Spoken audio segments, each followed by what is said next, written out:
Hello दोस्तों, आपका हमारे YouTube चैनल में स्वागत है।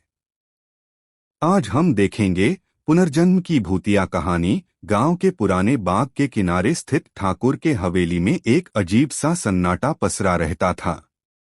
इस हवेली के आसपास के लोग मानते थे कि यहाँ कोई आत्मा वास करती है। यह हवेली वर्षों से वीरान थी और इसे लेकर गांव में कई कहानियां प्रचलित थीं। लेकिन सबसे ज्यादा चर्चित कहानी थी विजय की, जिसने कई साल पहले रहस्यमयी परिस्थितियों में आत्महत्या कर ली थी। विजय का जन्म उसी गांव में हुआ था। वह बचपन से ही अलग था, चुपचाप, गहरी सोच में डूबा रहने वाला, और कभी कभी उसे अजीब अजीब सपने आते थे। ये सपने कुछ ऐसे होते कि वह अपनी किसी पुरानी जिंदगी को जी रहा हो। एक बार सपने में उसने खुद को किसी पुराने समय के युद्ध के मैदान में देखा, जहां वह तलवारों से लड़ रहा था।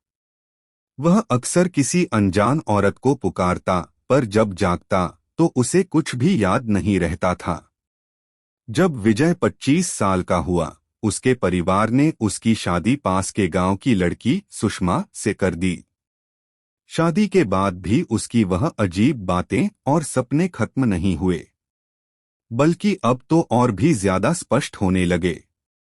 एक दिन विजय ने अपने सपनों का जिक्र सुषमा से किया और वह चौंक गई।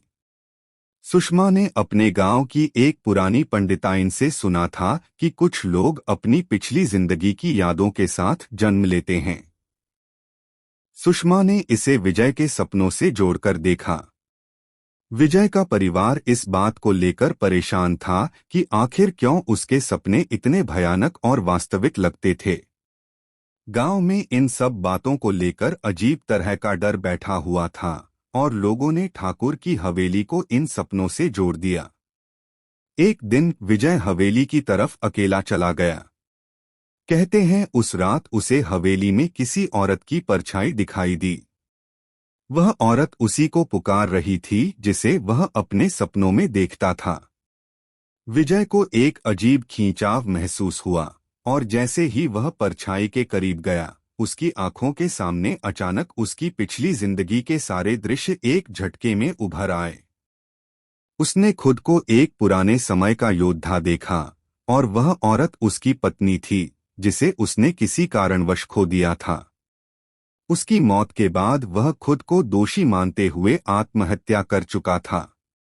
उसके इस जन्म में भी उसकी आत्मा को चैन नहीं मिला था, क्योंकि उसकी पत्नी की आत्मा भी उसी हवेली में भटक रही थी। विजय को समझ आ गया था कि वह पिछले जन्म के पापों की सजा भुगत रहा है और उसकी आत्मा इस जीवन में भी शांति की तलाश में है। इसके बाद से हवेली से अजीब अजीब आवाजें आने लगीं। गांव वाले कहते थे कि विजय की आत्मा अब हवेली के साथ बंध गई है। कई लोगों ने दावा किया कि उन्होंने रात में हवेली के आसपास विजय और एक औरत की परछाई देखी है जो हवेली में घूमती रहती हैं। एक दिन सुषमा ने गांव के सबसे बड़े तांत्रिक से सलाह ली। तांत्रिक ने कहा, यह आत्माएं तब तक भटकती रहेंगी जब तक इन्हें मुक्ति नहीं मिलेगी।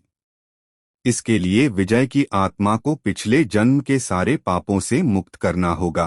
तांत्रिक ने एक विशेष पूजा करने की सलाह दी। पूजा का दिन तय हुआ।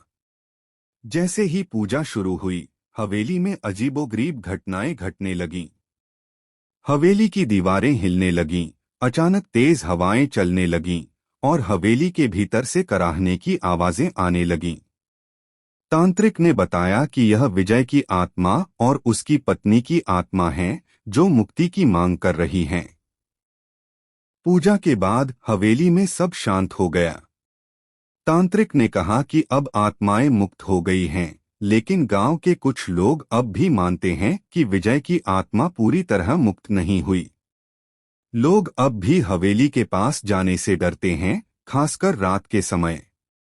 गांव वालों का मानना है कि जब भी कोई हवेली के करीब जाता है, उसे विजय और उसकी पत्नी की परछाइयां नजर आती हैं।